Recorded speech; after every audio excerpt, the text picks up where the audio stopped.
sermon. I think you do it a little bit longer. 12 minutes.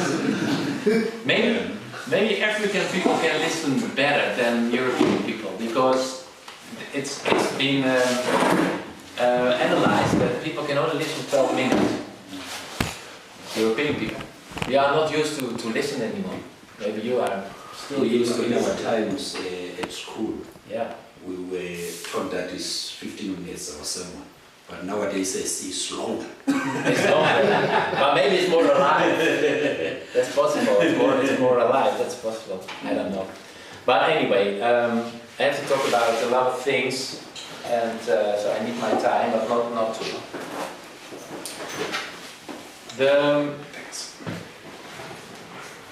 The last time I was here, I talked about the Old Testament, because I'm an Old Testament scholar, and that's my main interest also.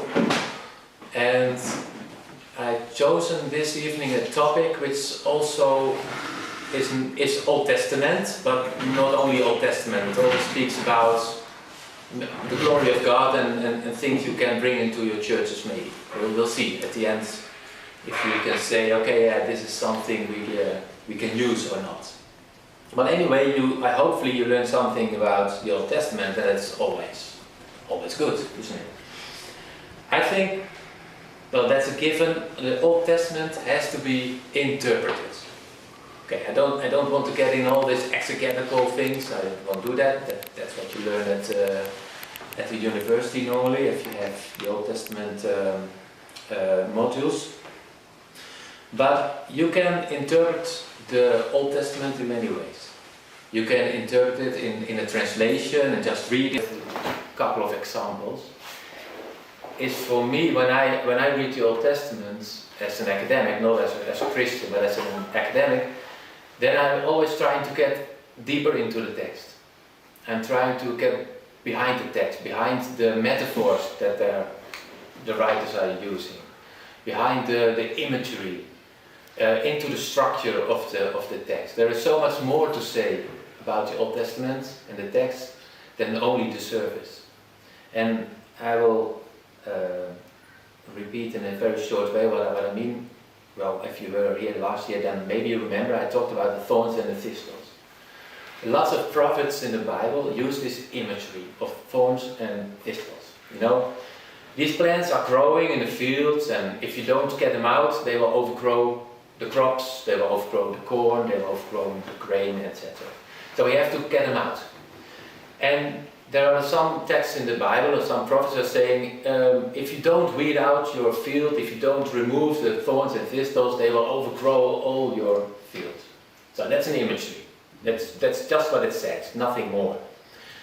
And then you can say, okay, this is a farm imagery, and that's it.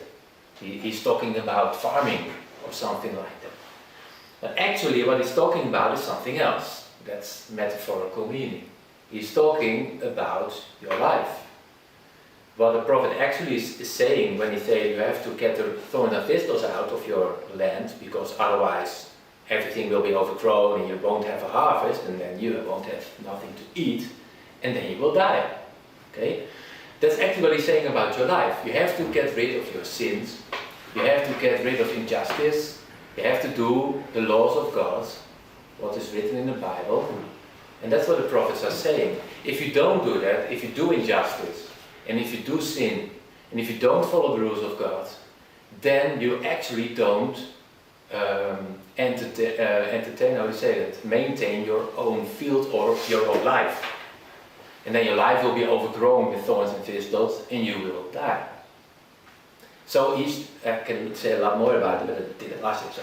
What he's actually saying is, he's using this image of farming to say something else. And what we need to do as a reader of this text is to understand this imagery, to understand these metaphors. What does it mean? To do that, you have to get into this imagery, actually into the mind of the writer, of the authors, and try to understand what he's meaning, what he's saying with this image. So you go out of the text, try to understand the metaphor, and then go back into the text again. Something like that. Another thing I talked about last time was about the numbers in the Bible. You know, like 40 and 12 and 7, and 7 is the number of Perfection. yes, completeness, perfection. 12 is the number of, how many tribes were there? 12. Yeah, 12 disciples, 12 tribes. So it's about the wholeness of Israel, the wholeness of the people. 40 is the year that the people wandered in the desert. 40 days was Jesus in the desert. So these are all numbers you can explain symbolically. They have an extra meaning. It's not about only saying, oh, Jesus was in the desert for 40 days, not 39, not 41, no, 40. No, it's about the symbolical meaning behind the numbers. And I also said last time, I gave you some examples about, it's not only the numbers which you can read in the text, but also in the text itself, in the structure of the text, are these numbers woven. They are woven into the structure. And that sounds a little bit strange, but it was actually a professor who was educated here at Pretoria, and who he was a teacher in my university in Holland, the Netherlands, Professor Looskanjen, a long time ago. He's in his 90s now. He's still alive. And he counted the text of the Bible. He just counted it, the words and the letters. And then he found a lot of nice things, like the number 7 is coming back. Like the number, in a lot of texts, the name of God appears 7 times. So that's completeness, wholeness, the whole. It's also symbolically, but also a lot of times he found the numbers 17 and 26. So this and 17 is symbolically for God's name, and 26 also. I won't get into the details, but I only want to say with this repeating of last year is that it's necessary for us, if we truly want to understand the Old Testament, to get deeper into the structure of the text and get deeper into the meaning of the text. Well, you don't have to, you can also read it on the surface, but it's an extra layer of meaning which is in the text itself. Now, this is only introduction, it's all introduction. But I want to give some other examples of what I mean by the structure and extra information you can get from the text itself if you read it in the Hebrew text. For example, there is a repetition of sounds. That means, the sound of the Hebrew sometimes explains the content of what he's saying. I just give one example. I have to go a little bit fast. In Hebrew it says in Judges 5:21, and it's about kings who are being torn away by the water of the Kishon, which is an ancient, fast-flowing river. That's the translation. And in Hebrew it reads, Nachal Kishon Karavam, Nachal Kudamim, Nachal Kishon. So the rhythm is hasty. It's like water. It's flowing like water. So, Nachal Kishon Karafam, Nachal Kudunim, Nachal Kishon. So it's like flowing. It's like a river, like water is flowing. And actually 5 words are referring to water.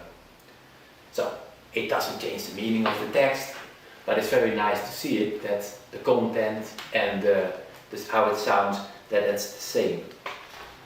That's one example. Another example is alliteration. You know what alliteration is?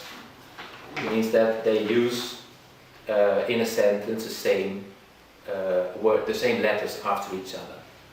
Like in Joel 2 verse 3, it says Ochla eish ve'acharav. So every time you have the aleph, Ochla eish ve'acharav. So it's a repetition of the sound. It doesn't change the meaning of the text, but it's very nice to see.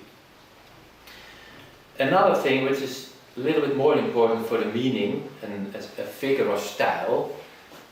If I'm going too fast, you have to say it, because I'm Dutch, I always speak fast. But my father said he's the I'm a minister also. In my church, they were saying he's the fast reverend, fast speaking like that.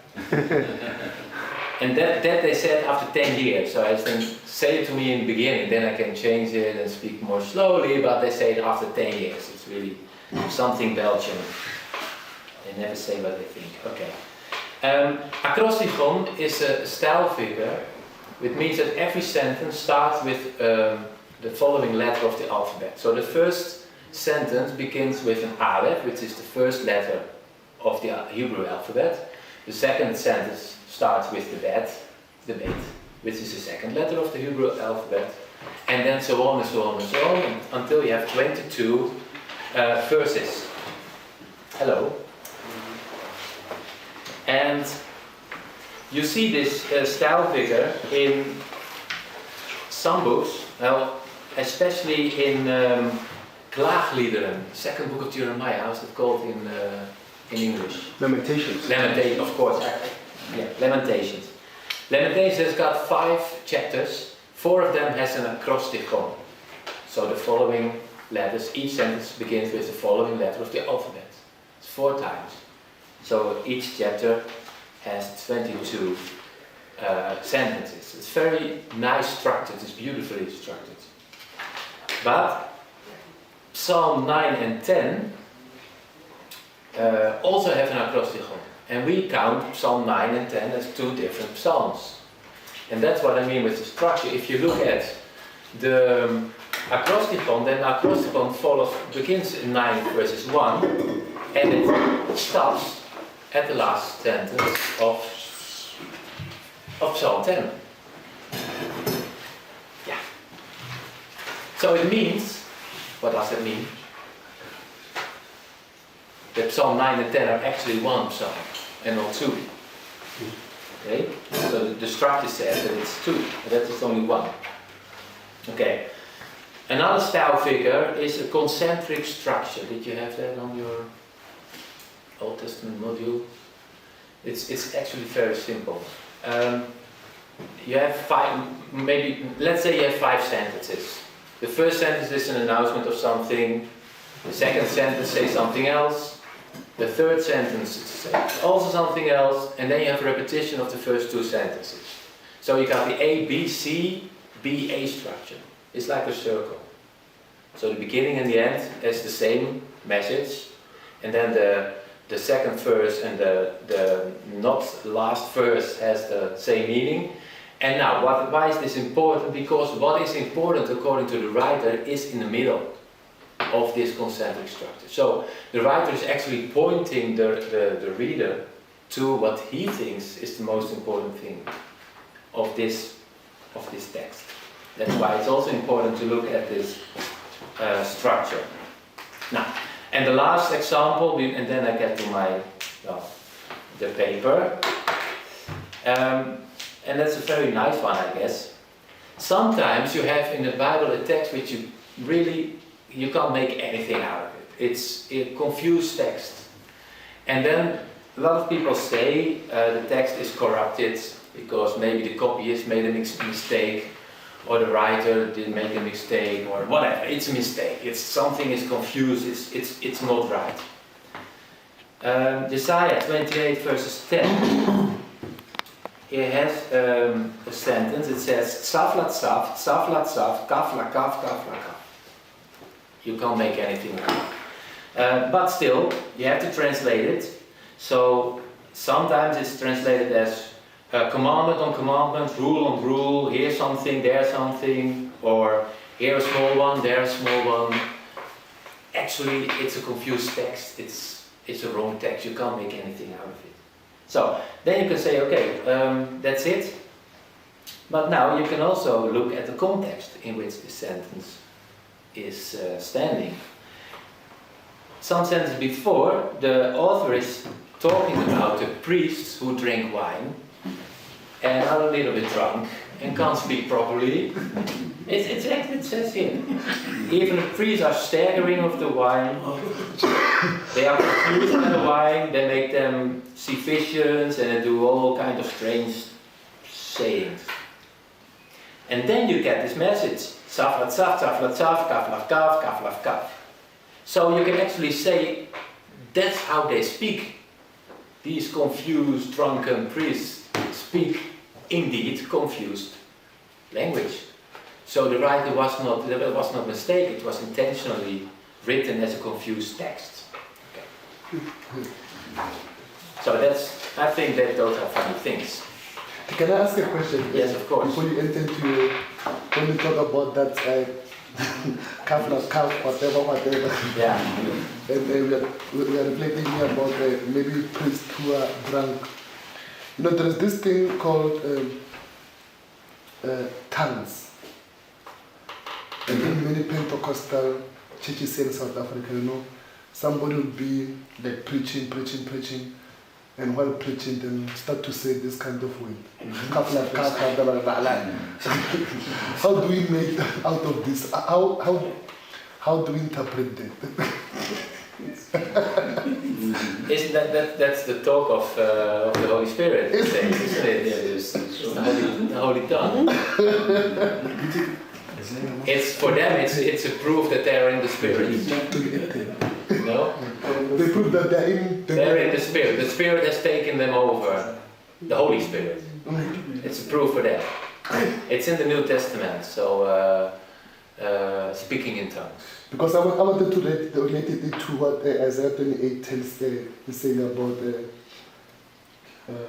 precept upon precept, line upon line, here little and there little. I was saying these are some of the confusing texts that we find in the Bible. Hence, I wanted to relate it with the whole issue of speaking in tongues. No, it is no. It's related to the priest who drank too much wine. Oh, that's it. So it's not a confusion. It's not a mistake. The text is actually written as drunken text. So it's fine, I guess. So what I'm trying to say with all these examples is that that it's very that you have to get deeper into the text, and there are certain ways of doing that. And one of those is also what I'm going to talk about now. Is about imagery, like thorns and thistles, but this is another example of this imagery. And we found it in 1 Samuel 6 verse 13. So, now, first say what it is. It's harvesting grain. Just harvesting grain. So, you know what a harvest is? It's not bleeding. You know what a harvest is getting the crops off the field. And it's just a sentence, it's just a remark in the story of the Ark, the Holy Ark. You know the Holy Ark? Yeah. The Ark of the Covenant. And it's just a remark, something which doesn't seem too interesting. Because I looked it up in a lot of commentators and no one is mentioning it. It's just a remark. It's not too important to talk about, but I wrote an article about it, so for me it was important enough. But let's start at the beginning. What is the Ark of the Covenant? Everyone knows the Ark of the Covenant? It's what Moses has been built, or what is ordered to build. And it actually presents the presence of the Lord. It's, maybe you can compare it with the Holy Temple in Jerusalem, which of course is not there anymore, but there you have the presence of the Lord, of Adonai. And it was built in a desert, and they say the staff of Aaron was in it. Yeah, you know the staff there, which was blooming, and all the other staff were not, so that was a miracle. Inside was also the 10 Commandments, yes, and also probably an urn of manna. Yeah. So that was all combined, associated with the ark. Now, this great ark, this presence of God, which the Israelites would say, okay, we don't have idols because you know the golden calf, what happened with that. So the people of Israel were not allowed to have idols, to have statues of their gods, of course not. But they have a box. And for them, that box presented, as I said, the presence of the Lord. It's very important to realize that was the presence of God for them. Now, what happened was, well, maybe you know the story, maybe you don't, but I will tell it anyway. What happened was the Israelites fought a war with the Philistines. They did it a couple of times, and in 1 Samuel 4, I think, they talk about this war again, and then the Israelites lost a lot of men, and they lost this battle. And they went home, and then they thought, maybe we know there is a box, there's an ark, and it's standing there in the holy shrine of Shiloh. Let's get him out, get the presence of the Lord, get the power of God, which is associated with the Ark of the Covenant, and then bring it into the battlefield, and then we will win, because God is with us. And you know what happened? The ark was stolen by the Philistines, and a lot of people were killed again. They lost the battle, and they lost the ark. Can you imagine what that meant in those days, to lose the ark? I mean, the presence of God, the power of God was all concentrated, symbolically or actually realistically, in this thing, this object. And now it's lost. So they lost the battle, and they even lost, well, I think that they would say, we lost God. He's out, he's away. So, but now the funny thing is, the Philistines thought, now we have their God. Because when two forces were fighting, when two armies were fighting in those days, they believed that their gods were fighting with them. Invisibly, of course, but they were in front of the armies, and they were fighting the holy wars with them. The gods were actually fighting. And if one army defeats the other, then their god defeats the god of this other army. So the Philistines thought, we have defeated Israelites, but also we have their God. So what did they do with this ark? They placed it in their own temple, in front of their statue, the god Dagon. And that was it, they thought. Then what happened? No, beautiful story. Yeah.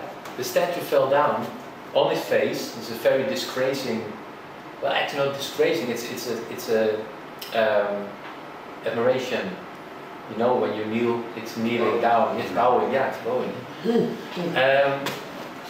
The Philistines came in the temple, saw this, and then, maybe, I don't know what they said, because the Bible doesn't say anything about it, but maybe the wind blew it over or something, so they put the statue back, put it back on its place, and the next day, but also,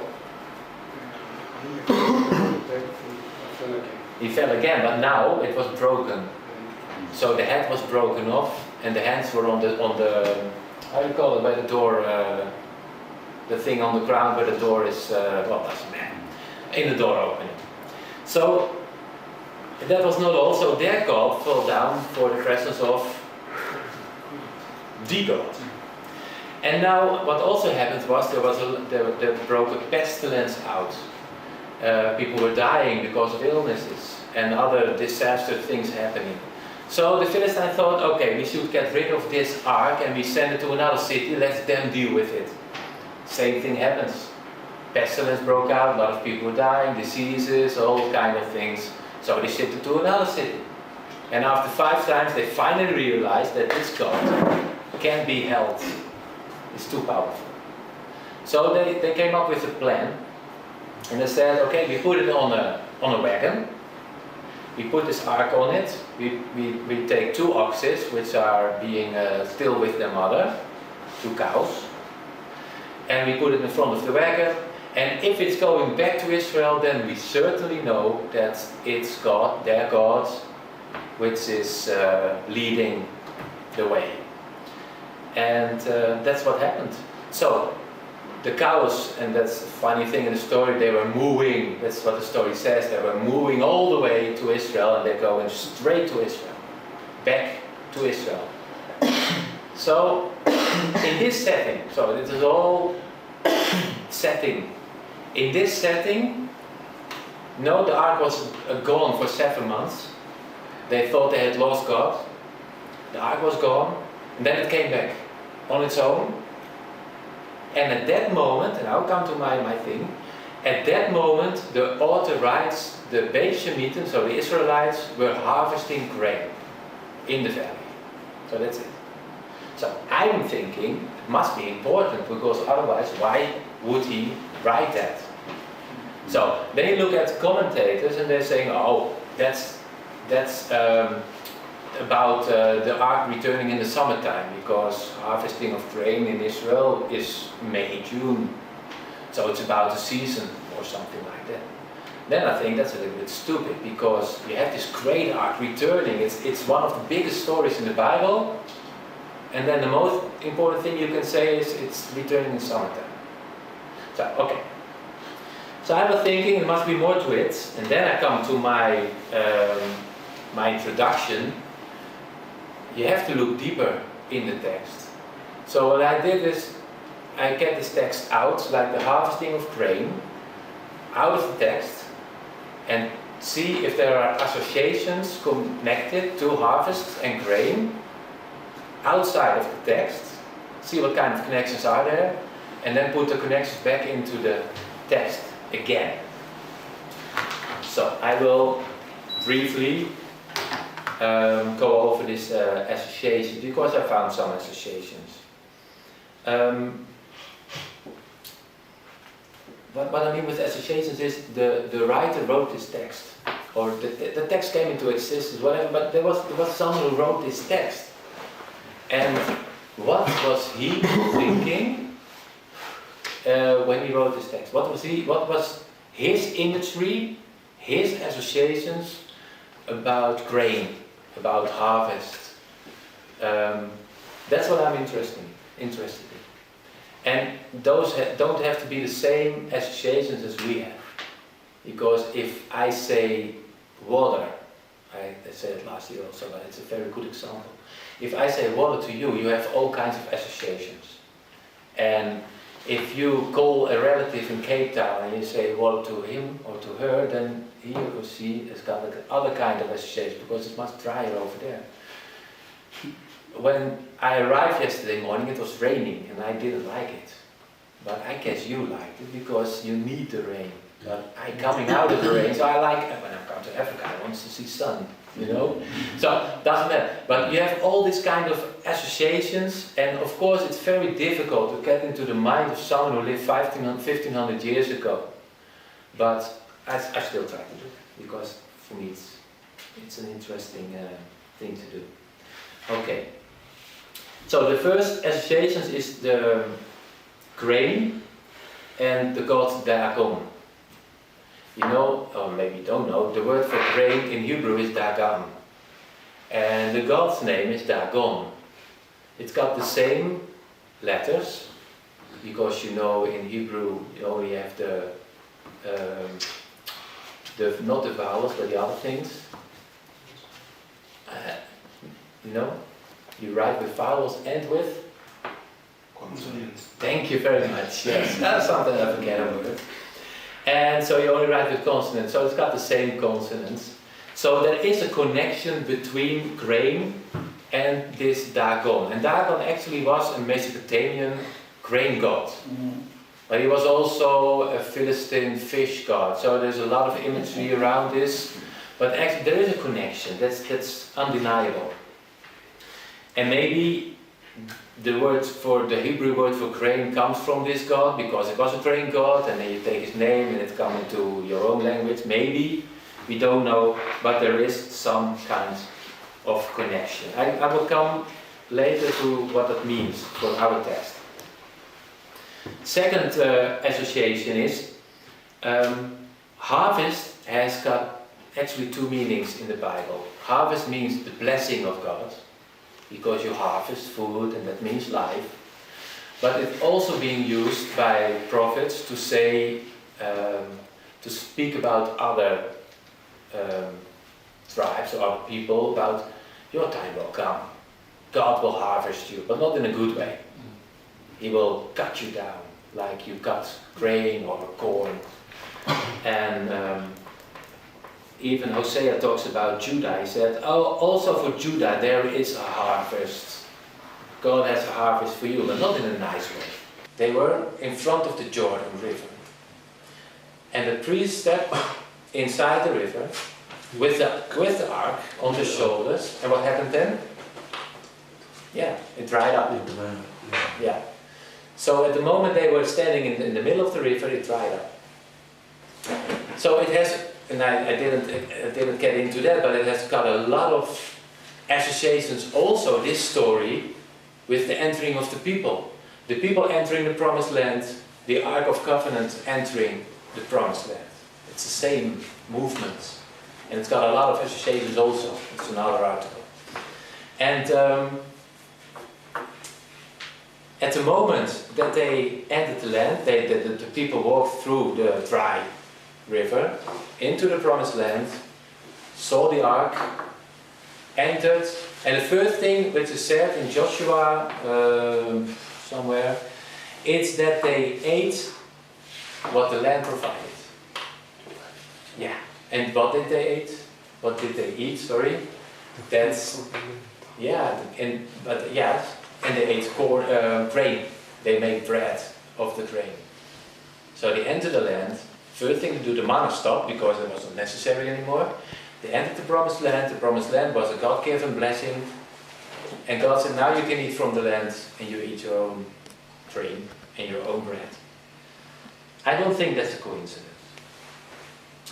And to make it even further, it says that at the moment that Joshua is talking about that the priest entering the Jordan River and it flowed and all the water was away, then it also says the water which was flowing abundantly during harvest time. It says literally. Okay, there's another association, I believe it. And then I will try to come to the conclusion. So what I did now is going out of the text, looking for associations. And now I take these associations and get it back into the text again. So we have this image of this Israelites harvesting grain at the moment that the great ark returns. And we know that harvest and grain, harvest, it's all about the blessing of the Lord. Because without the blessing of the Lord there is no rain. Without the blessing nothing will grow. You can look it up in the Bible a lot of times. They're talking about this farming imagery, using it to talk about the blessing of God. Because people, I don't think you have to explain it, we all need food. And if you have a struggle for life and you don't have too much to eat, and it's very difficult to get foods, then you realize the value of food. You realize that if the harvest will fail, that you will probably die. It's as easy as this. You can't go to a supermarket or to a store or like in Europe, just buy it on the internet, for example. No, it's not possible, because if there is no food, you will starve to death. So, food and blessing of God is very close to one another. Okay. If the ark is returning, there are some things we can conclude. The first thing is, the people thought that God has disappeared, that He was gone, His presence was gone, that the ark was gone, and they thought it was His power, because that's why they brought Him into the battle. They thought we can control this power and we can put it into battle, and now the power is gone. So you can also conclude God is not being controlled by human beings. He's not self-controlling. He makes his own mind and He decides what's happening, and not people. Okay, that's one conclusion. The other conclusion is that God's presence is outside Israel, because He did His miracles over there. And the Philistine, Dagon fell down and he came back on his own. The ark came back on his own. So God's power or might, or whatever you call it, is outside Israel also. But now it comes, it's also inside Israel, when the ark is outside. Can you still follow me? Yeah. So, I think the people were thinking, the presence of God is gone, His power is gone, but the harvest was still growing, because 7 months the ark was gone, And it's actually the time that harvest needs to grow in Israel.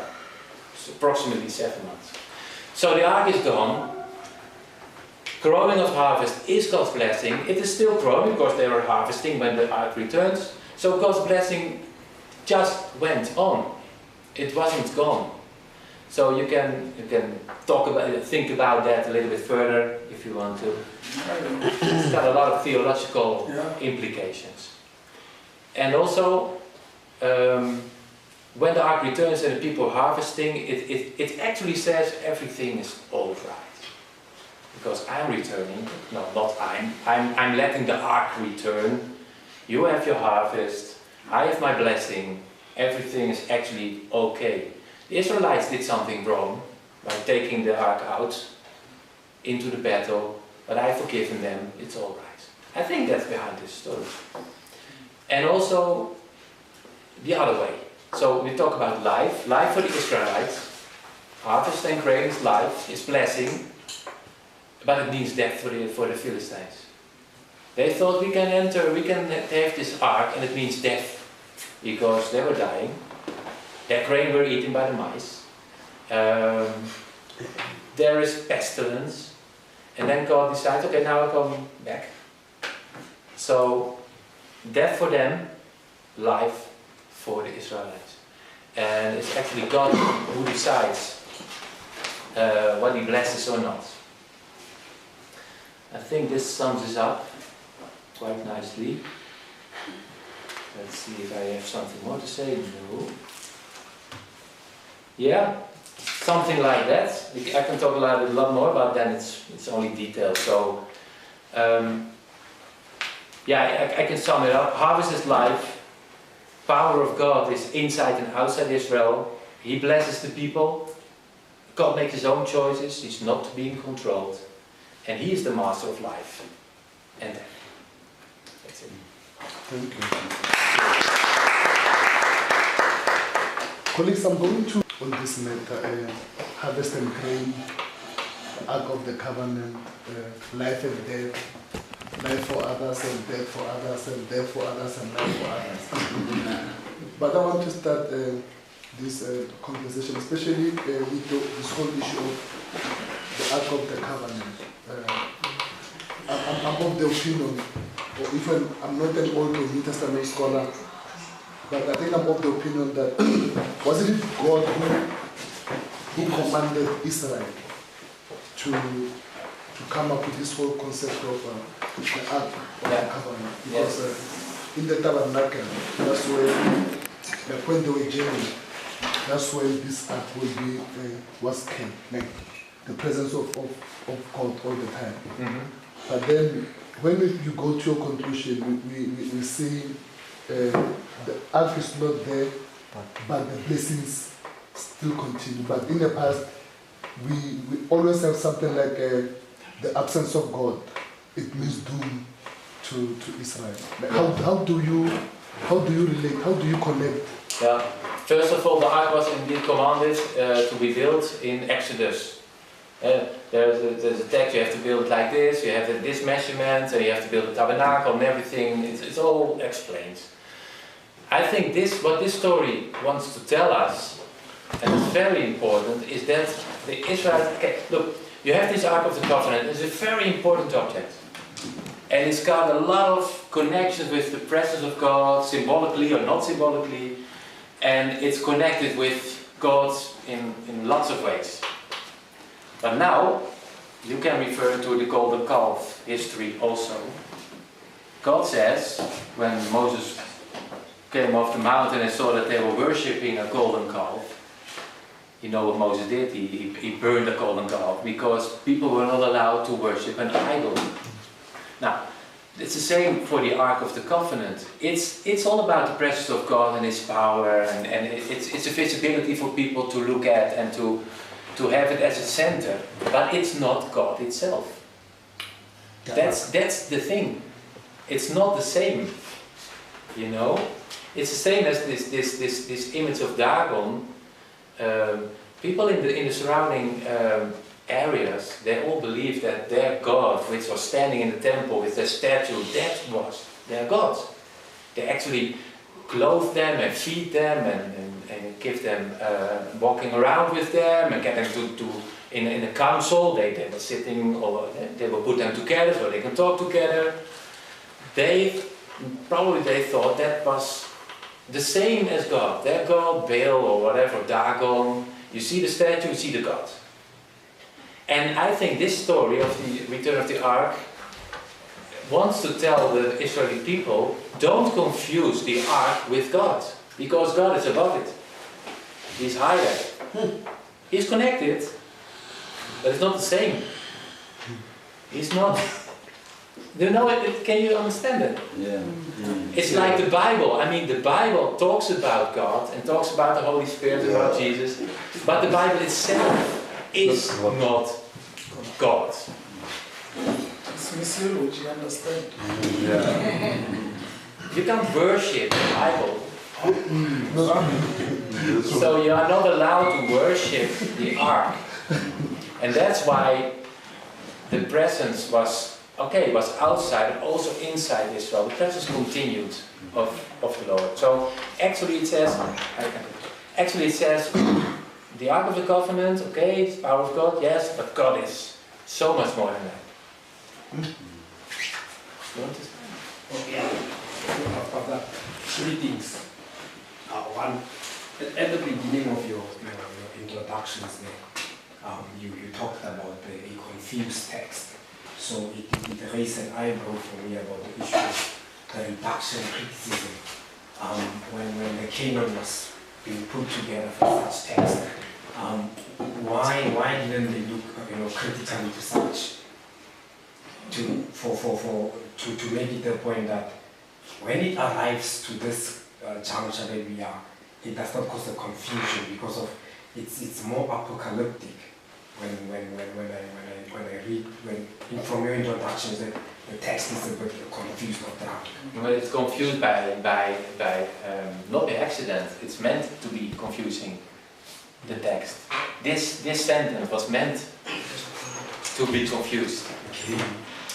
Yeah, the reason why I'm asking that is because you look at most of your apocryphal books that did not make it to the canon. There was a fear that it will cause a lot of confusion for people by then who would read the text. So now it's like you're saying there. So will it be fruitful for one to challenge it, just to take it up or to bring it sober? Maybe, but I think when those people redacted or wrote the text, they understood it. We have trouble reading it. It's not their problem. Okay. They wrote for their public, for their people. They wrote the stories as they wanted to tell them. And if you write a story now for your congregation, or you make a sermon or whatever, then you try to make it that way.